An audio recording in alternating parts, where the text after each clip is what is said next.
말씀하셨습니다. 사도행전 2장 1절부터 4절 같이 말씀 보시겠어요? 사도행전 2장 1절부터 4절 같이 읽을까요? 오순절 날이 시작. 오순절 날이 이미 이름에 그들이 다 같이 한 곳에 모였더니 후련히 하늘로부터 급하고 강한 바람 같은 소리가 있어 그들이 앉은 온 집에 가득하며 마치 불의 혀처럼 갈라지는 것들이 그들에게 보여 각 사람 위에 하나씩 임하여 있더니 그들이 다 성령의 충만함을 받고 성령이 말하게 하심을 따라 다른 언어들로 말하기를 시작하니라. 아멘. 오순절 성령의 역사죠. 오늘의 어떤 이에게는 6월의 첫 주 연휴의 시작이라 내일까지 어디서 쉬다 올까 이미 계획으로 떠난 사람들이 있을 것입니다. 반면에 믿음의 사람들에게는 2022년 성령 강림주의를 통하여 하나님의 역사를 기대하는 하나님 축복하소서 은혜 주소서 은총을 주소서 하면서 그 사이에 둔 거룩한 주일의 연휴를 맞이하게 될 것입니다. 어렵죠? 주일을 지킨다는 것. 그러나 귀한 것입니다. 성령 강림주일을 맞이하여 교회 오신 여러분 다시 한번 축복합니다. 계절의 흐름을 깜빡 잊을 때 참 많아요. 근데 지나가다 들녘을 보면 알 수 있습니다. 벌써 이제 모내기가 끝났죠? 코로나19의 어떤 시기에도 저희 노예 목사님이 오늘 아침에 저한테 카톡을 보내주셨는데 6월 9일을 잊지 말아달라고 그래서 제 6월 9일이 결혼기념일이거든요. 원래. 근데 잊지 말아달라 해서 그러니까 감자 캐는데 와서 꼭 좀 도와달라고 충남 태안에 계신 목사님들이.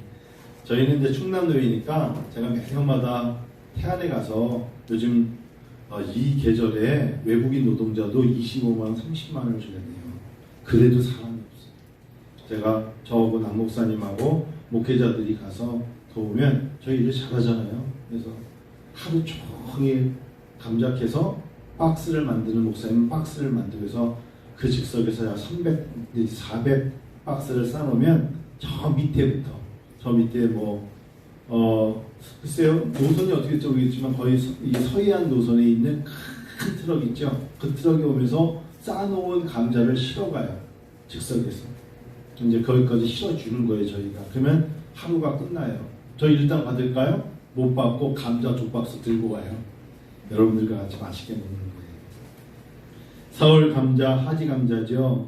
그 하지 감자를 거두고 있어요. 여러분 지난 늦가을이나 초겨울에 저희 교회도 양파를 심었었어요. 양파. 그냥 그 추운 겨울에 저게 살아남을까? 살아남죠. 그리고 거둬요. 계절의 바뀜을 들녘을 보고 알아요. 제가 오늘 보여줄게요. 제가 지난 어저께 가서 양파 캐봤어요. 캐봤는데 이게 이제 이걸 이렇게 하면 판교가 있죠. 이게 저희 교회가 지난 가을에 심었던 양파예요. 몇 개 없지만 이 정도 달렸어요. 저 이거 농약 한 번도 안 뿌리고 한 거니까 그냥 껍데기 이렇게 좀 끝에서 그냥 드셔도 돼요. 이런 게 밖에 많이 있으니까 여러분 양파 가져가셔도 되고 드셔도 됩니다. 제가 어저께 킨 건데 농약을 한 번도 안 치고 이 정도 했으면 잘한 거예요. 이럴 때 박수 쳐도 되는데 저희가 이거 팔려고 한 게 아니라 이제 심고 어제는 또 이렇게 엊그제는 시간이 남아서 한 고랑을 읽어서 거기다 이랑 고랑 해가지고 아삭이 고추도 심고 들깨도 심었어요. 이제는 많이 이렇게 전문가가 된 것 같아요. 많이 안 심어요. 욕심도 안 내고 깨도 이제 한 곳에 하나씩 안 넣고 2개씩 넣어요.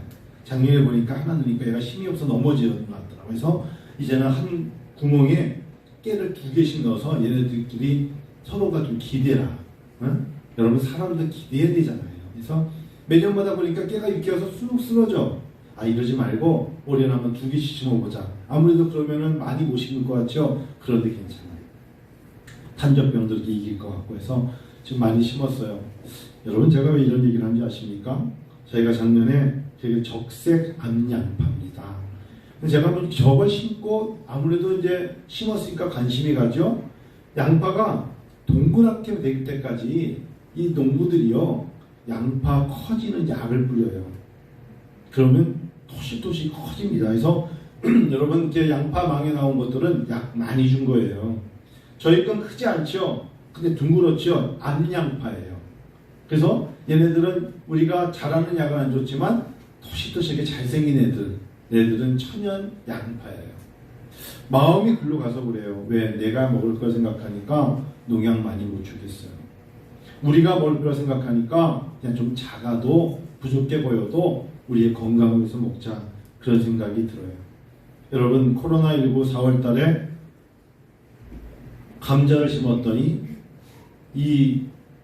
이제 장마 오기 전에 여러분 하지 감자를 캐듯이 2개월밖에 안 되는 시간 속에서 어떤 이는 수확을 합니다.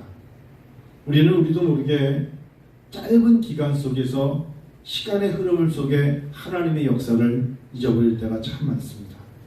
예수를 따르던 제자들이 있었습니다. 그들에게 그렇게 존경하던 예수님이 십자가를 질 때 각기 흩어졌습니다. 숨기도 하고 저주하고 맹세하며 모른다고 했던 그 제자들에게 부활의 주님을 만나주셨고, 그래도 여전히 흩어졌어요. 거기에 끝난 게 아닙니다. 드디어 오순절 성령의 역사가 50일째 되는 날에 그들을 모이게 하시는 겁니다. 누가 모였나요? 나사렛 예수를 따르던 유대인들이 오순절에 마가의 다락방에 한 곳에 모였습니다. 모일 때 역사가 일어나요. 저희가 코로나 어려움 속에서도 교회가 대면 예배를 놓치지 않고 시청에서도 나온 거 여러 데서 이야기를 하지만 제가 고집하고 고수했던 이유가 있어요. 왜냐하면 바로 이 사도행전 2장 때문이었어요. 다른 교회는 다 온라인으로 다 바꿨을 때도 저희 교회가 반주자와 찬양단과 마스크를 쓰고 찬양하면서도 대면 예배를 한 주도 빠지지 않았던 이유가 오순절 성령의 역사는 모일 때 시작했어요. 모일 때 하나님이 역사하셨어요. 마가의 다락방에 모였을 때 폭발적인 기도의 능력을 체험했어요. 모여야 돼요. 오병이어도 결국 모여야 돼요. 모였을 때 그들이 5,000명이 먹고 남는 놀라운 기적을 체험했어요. 오순절에 한 곳에 모여 있는데 하늘에서 거룩한 영이 세찬 바람과 함께 그 자리에 임하게 됩니다. 하나님에게 문자로 된 율법을 받았던 바로 그날에 그리스도인들이 마음에는 하늘의 거룩한 영이 파고들었던 것입니다. 사람들에게는 율법을 낭독하려고 모였어요. 그런데 율법의 문자가 아니라 그 안에 하나님의 영이 임했던 것입니다. 예면에는 불꽃이 일어났죠. 성령의 폭발적인 능력이 일어났던 것입니다. 뜨거운 기운이 온몸을 사로잡는 것이죠. 사도들의 입은 가만히 있을 수 없겠죠. 은혜를 받은 사람들이 어떻게 입으로 가만히 있겠어요? 그래서 그들에게 입이 열렸죠. 그들의 입에 통하여서 세계 각국에 방언이 터진 것입니다. 우리가 오늘 방언을 하고 있는 것입니다. 왜요? 언어가 다르지만 하나님은 우리 언어로 찬양을 하게 하시고, 우리 언어로 하나님은 기도를 듣게 하시고, 우리의 언어로 말씀을 읽고 묵상하며 깨닫게 하시지 않습니까? 이것이 언어예요. 세계 각국의 언어가 열린 겁니다. 바벨탑으로 말미암아 언어가 단절됐었는데 하나님은 오순절 성령으로 말미암아 하나님과의 관계를 열어주신 것입니다. 이전에 12명의 제자 중에 이제 유다는 없습니다. 그렇게 예수를 그리스도 여기며 따르는 자들에게 하나님이 원하셨던 것은 바로 새 영을 부으신 것입니다. 성도 여러분, 사람마다 다 저마다의 약함이 있고 마음에 무거운 짐이 있어요. 안 아픈 사람이 없어요. 아유, 저 사람은 진짜 아픈 거 하나도 없을 거야. 천만에요. 누구에게나 다 몸에 연약함이 있는 것입니다. 그때 우리에게 하나님의 영이 임하셔야 돼요. 새 역사가 임하는 것이고 새 일을 준비하고 그 일을 통하여 하나님은 그 순간순간마다 치료의 하나님, 회복의 하나님 되시는 것입니다. 그것이 바로 오순절 성령의 역사입니다. 생각이 달라집니다. 여러분, 성령이 역사하시면 생각이 달라져요. 저는 100% 확실합니다. 하나님의 사람이 은혜를 받으면 가장 좋은 걸 드려요. 덤으로 드리지 않아요. 하나님이 너무 좋으면 1+1이 아니라 하나님 것을 최상의 가치로 여깁니다. 잘 생각해 보세요. 사랑하는 사람한테 줄 때는 덤으로 주지 않습니다. 1+1이 아니고요. 그 아이에게 가장 좋은 걸 주게 되어 있습니다. 생각이 달라져요. 그리고요, 체험하게 되어 있습니다. 체험하게 되어 있어요. 그리고요, 말이 달라집니다. 언어가 달라져요. 언어가 원망과 불평의 언어에서 감사로 바뀌게 되어 있어요. 은혜로다. 하나님 더 은총을 구합니다. 이런 언어로 바뀌어요. 그의 입에서 생각지 못했던 더 나빠지는 언어가 그 사람의 생각을 사로잡는 건 악한 영이 지배하는 것입니다. 옳지 않아요. 미움이 쌓이면 살인까지 갑니다. 해서 보십시오. 그래서 하나님은 우리에게 그런 걸 원하지 않으세요. 가인을 보십시오. 에서는 끝까지 야곱을 죽이려고 쫓아가지 않습니까? 가인은 결국은 동생인 아벨을 죽이지 않습니까? 미움이 그들에게 죽음을 맛보게 하는 것입니다. 언어가 달라집니다. 야곱을 보십시오. 하나님의 얼굴을, 형님의 얼굴을 본즉 하나님의 얼굴을 뵙는 것 같습니다. 이렇게 바뀌는 거예요. 그래서 하나님의 성령이 임하는 사람들은요, 들어보십시오. 언어가 달라요. 말이 달라져요. 그리고 사명이 달라집니다. 저는 가진 게 별로 없는데요. 아니, 괜찮아요. 하나님은 그에게 성령의 사람들, 하나님의 사람들에게는 사명을 주십니다. 그 사명이 사람들 눈에는 별 볼일 없어 보여도 사명이 달라져요. 제가 오늘 태안 얘기를 아까 했는데 없던 설교지만 시골 목회 참 어렵거든요. 평생 시골 목회로 40년을 하셨어요. 70이 다 된 목사님이. 근데 본인이 그 교회가 권사님들 몇 분 없지만 40년 된 교회인데 코로나로 말미암아 어려움을 다 겪었죠. 어떻게 생존할까요? 목사님이 농사 짓는 거예요. 농사 짓는 지 오래됐죠.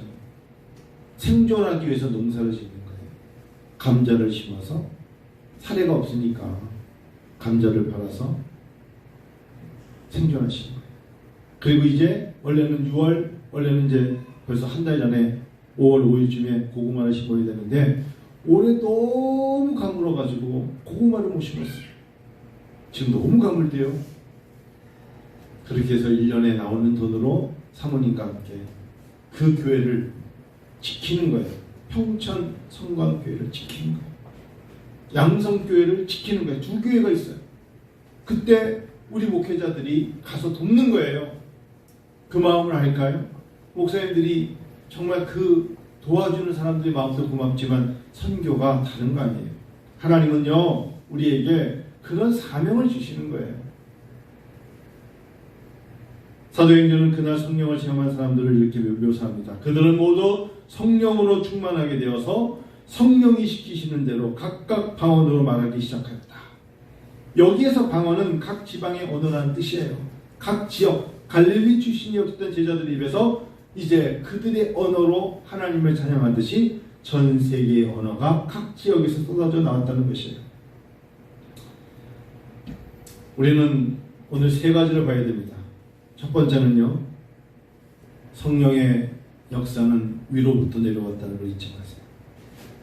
하나님이 우리에게 임재하시는 것입니다. 하나님의 영이 그들이 아무리 모여있다 해도 부어주시지 않으면 받을 수 없습니다. 수직적인 관계가 우선입니다. 수직적인 관계. 여러분, 수직적인 관계를 잊어버리면 아무것도 해낼 수가 없습니다. 하나님 우리에게 수직적인 관계를 요구하시는데 하나님과의 관계를 요구하십니다. 하나님, 우리가 하나님과 더 가까워지고 하나님을 잘 섬기는 성도 되기를 원하시는 것입니다. 수직적 차원이에요. 그 다음에 수평적 관계가 있는 것이고 그 다음에 각 사람의 심령의 상태가 있는 것입니다. 성령 강림주일에는 더욱 하나님과의 관계, 그분께서 임재하심, 그분이 주시는 은혜, 그분의 축복, 그분의 능력에 예민하셔야 돼요. 여러분, 신앙생활을 잘한다는 게 뭐냐면 이렇게 하면 하나님이 참 좋아하시겠구나, 이렇게 하면 하나님 나에게, 우리 가정에, 우리 기업에 은혜를 주시겠구나 라는 것을 의식하면서 느끼면서 살아가는 성도는 하나님이 돌보심이 있어요. 무관심으로 가면 안 돼요. 한국에는 1000만의 그리스도인, 정확하게 요즘은 970만의 각관 교인들이 있습니다. 이 성령 강림 주일 예배를 드리고 있을 것입니다. 그렇겠죠? 한국의 모든 교회들이. 이것은 축복입니다. 오늘 성령 강림 주일이 그럼에도 불구하고 그저 초대교회 사도행전 2장의 일어난 획일적인 것으로 여기는 교회와 성도가 여러분 연속적으로 이어가지 않고 그때 있었던 것이야 라고 역사로만 생각하는 교회는 하나님의 축복을 놓치는 것입니다. 아니에요. 이 시간에도 하나님은 그때의 역사하심을 우리 은혜와 부전교회도 누리기를 원하시는 것입니다. 가장 안타까운 건요, 코로나19라는 게 우리에게 닥쳤어요. 이제 사람들이 거의 2019년이었으니까 뭐 3년이나 하십시오. 넉넉 잡아서. 그런데 여전히 온라인에 갇혀있는 사람들이 많아요. 나와야 돼요. 이제는 퍽 차고 나와서 하나님을 섬겨야 돼요. 그들을 붙잡고 있는 것에서 치고 나가지 않으면 그들은 계속해서 온라인 속에 갇혀있을 겁니다. 조심하지 말라는 게 아닙니다. 이제는 나가서 전도도 해야 돼요. 이제는 하나님 앞에 기도해야 있다 그러면 기도회를 위해서 그들이 모이기 위해서 걸음을 걸어줘야 돼요. 그곳에 역사가 일어난다니까요.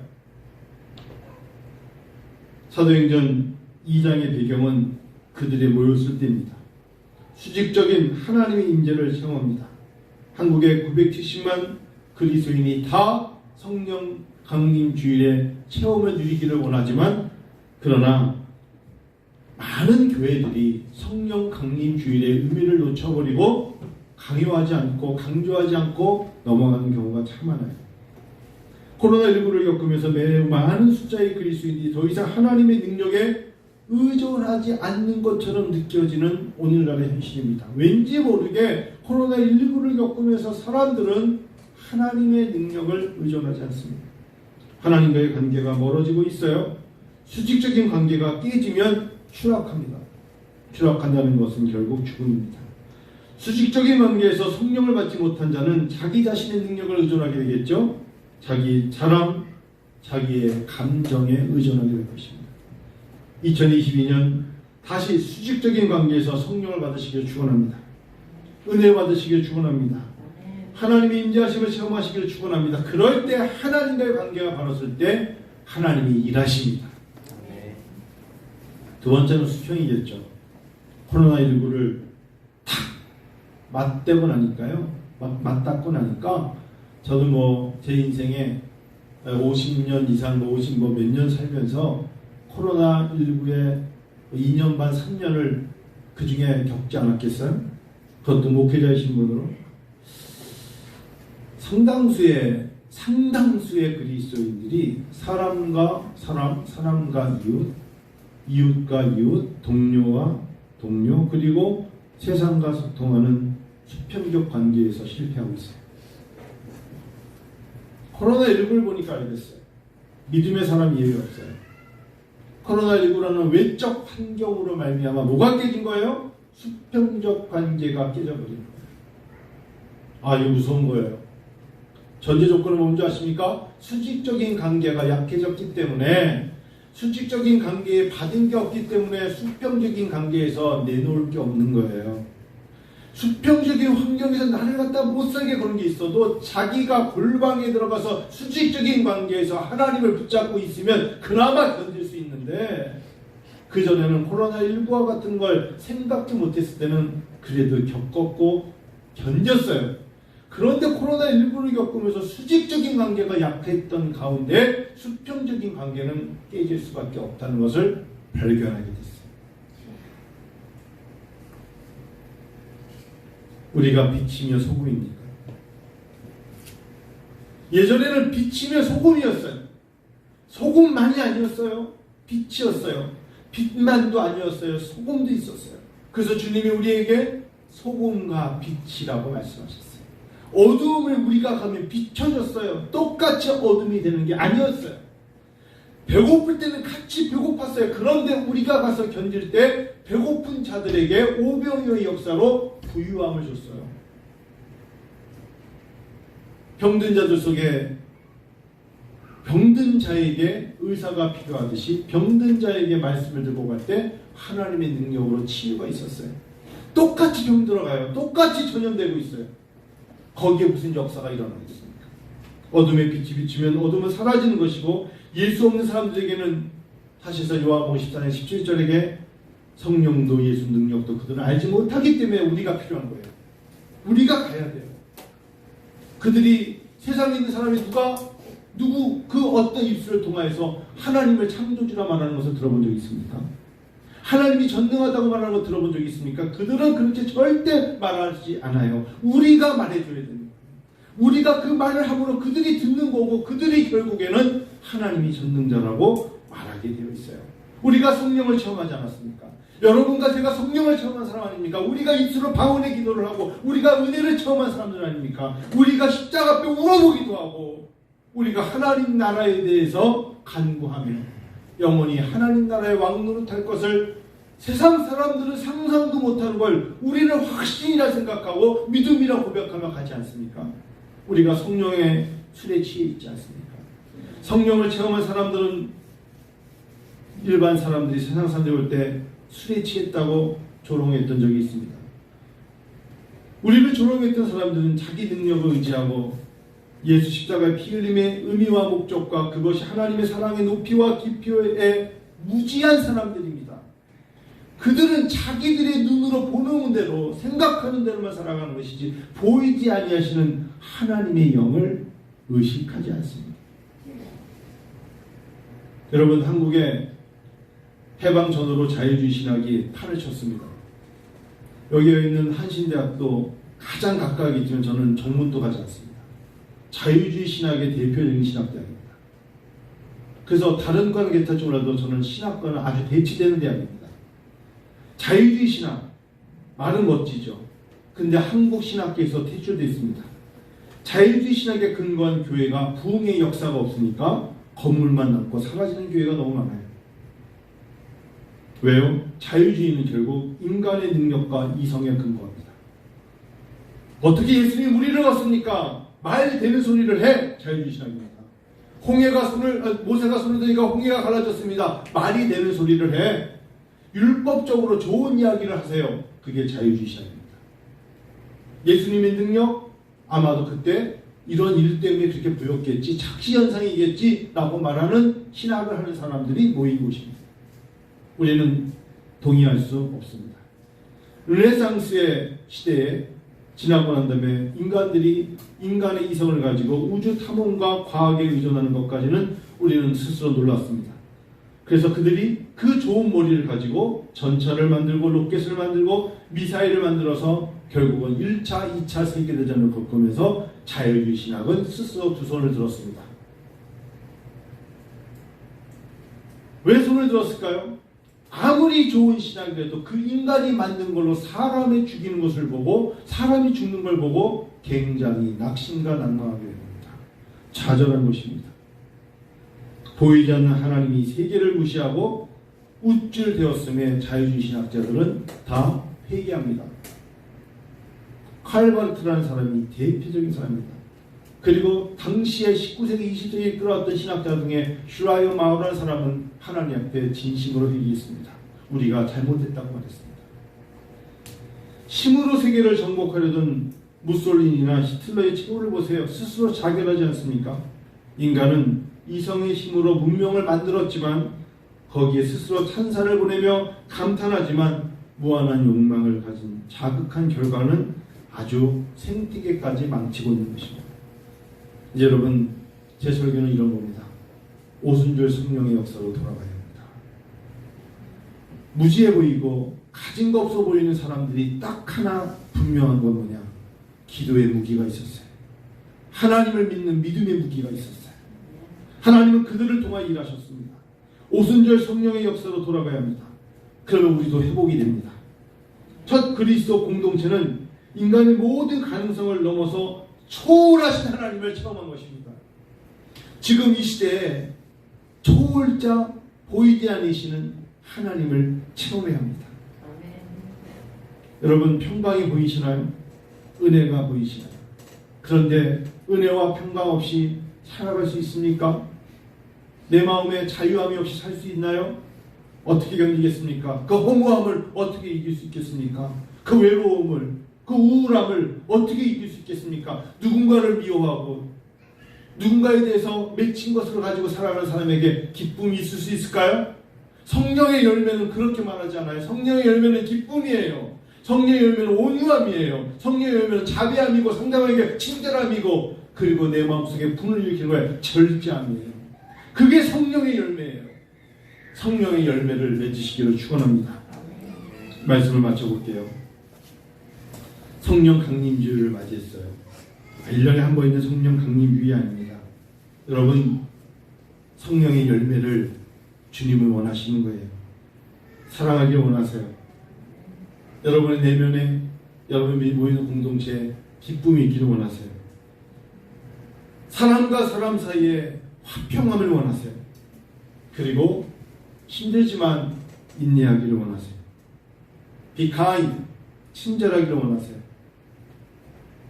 그리고 선함을 보여주기 원하시고요. 특별히 예수를 믿는 우리에게 신실함을 요구하십니다. 그 속에 온유와 절제라는 단어가 있습니다.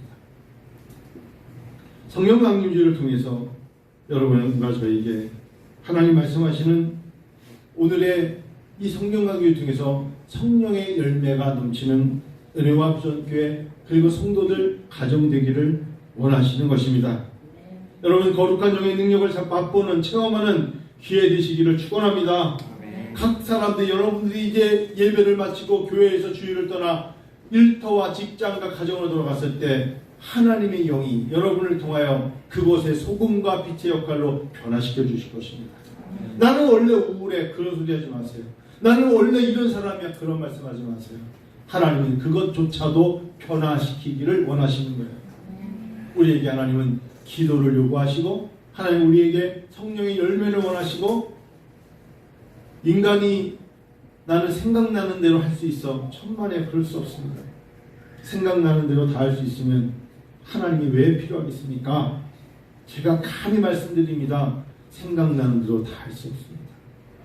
오히려 하나님 우리에게 요구하시는 게 있어요. 생각나는 것을 하지 말라는 금하시는 때가 더 많다는 것입니다. 하지마 라고 하실 때가 많다는 것을 잊지 마십시다. 그리하면 하나님은 우리에게 이런 단어 없을 겁니다. 인생이 참 허무해. 떨쳐버리세요. 내가 살아온 시간이 너무 무의미해. 떨쳐버리세요. 나는 오늘 밤도 불안해. 떨쳐버리세요. 나는 이 하루하루가 두려워. 떨쳐버리세요. 마지막으로 난 참 지쳤어. 이 단어도 하나님 원치 않으세요. 새 영으로 새 힘을 부어주시는 하나님의 은혜가 여러분과 저에게 충만하시기를